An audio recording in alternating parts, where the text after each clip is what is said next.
రానున్న 24 గంటల్లా వాన పొట్టు పొట్టు దంచుతుంది. హైదరాబాద్లో గంట గంటకు ఆగి ఆగి కురుస్తున్నది వాన. అర్జెంట్ ఉన్నోళ్ళే బయటకు రారి. ఏం పోతాంలే అనుకున్నోళ్ళు వేడి వేడి పకోడీలు చేసుకొని కర్ర కర్ర నములుర్రి.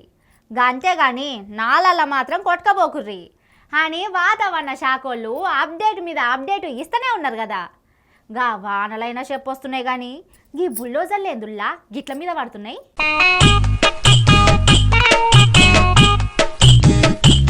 పేదోడి కడుపు మీద కొట్టేతందుకు తయారున్నాయి కదా ఈ బుల్డోజర్లు. అదిగో పులి అంటే ఇదిగో తోక అని తత్తర బిత్తర అయినట్లే ఉన్నది కథ.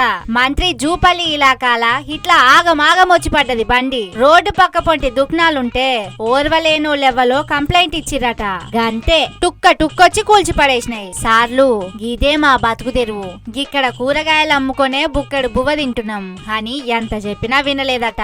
ఆర్డర్లు వచ్చినాయి ఏసి పడేస్తున్నామని పక్కకు నూకి కూల్చి పడేసిర్రు. కాగితాలన్నీ ఉంటేనే కూల్చేస్తుండే. ఇక రోడ్డు పక్కనున్న దుకాణాలు కూలుస్తుంటే ఎవ్వలైనా ఆపలేస్తారా? ఓట్ల కోసం వచ్చి పదవుల్లో కూర్చున్న లీడర్లకు ఫోన్లు కొడుతుంటే బిజీ బిజీ అనవట్టే. ఇగేం చెయ్యాలే, ఆ గోస ఎవలకు చెప్పుకోవాలే అని అవిటినే నమ్ముకొని బతికే జనాలు కండ్ల నీళ్లు తీస్తున్నారు. పాపం కండ్ల ముందే బతుకు తెరువు కుప్పగూలిపోతుంటే ఏం చేయాలనో తెలియక ఏడుపు ముఖంతోని చూస్తున్నారు జనాలు.